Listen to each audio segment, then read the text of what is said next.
So in this video I am going to show you how we can define region of interest using the Google Earth engine platform. However, when we are defining a region of interest, the best way is to import a shapefile or a KML file.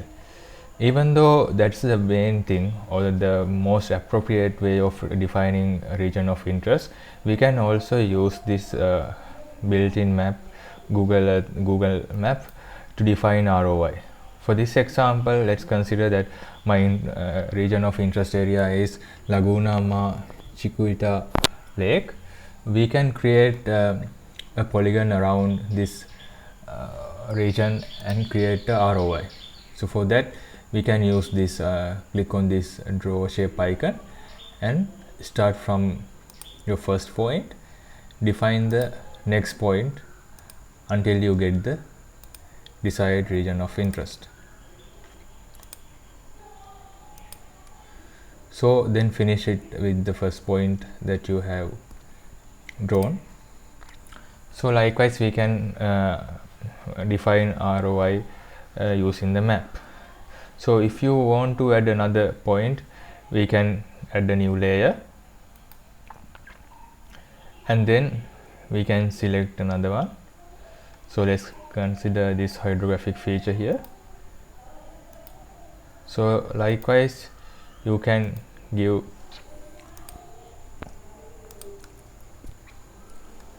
points to determine the region of interest.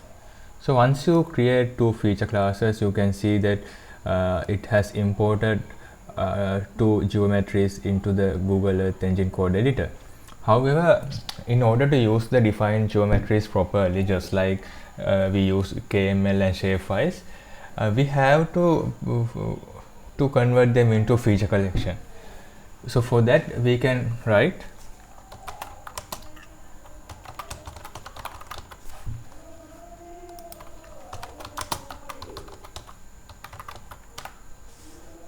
and then we can use feature collection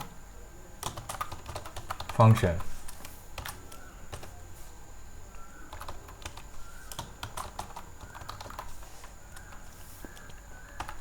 And we can give the variable name also.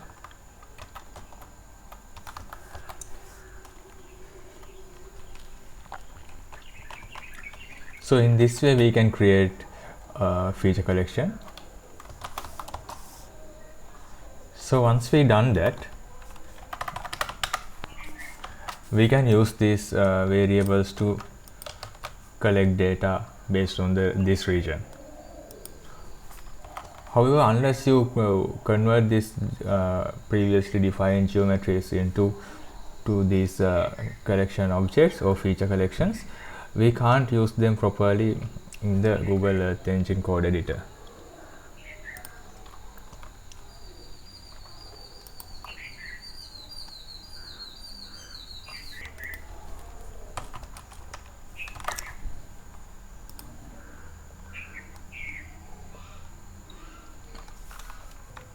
So that is how we can create user defined ROI and convert them into the feature collection points.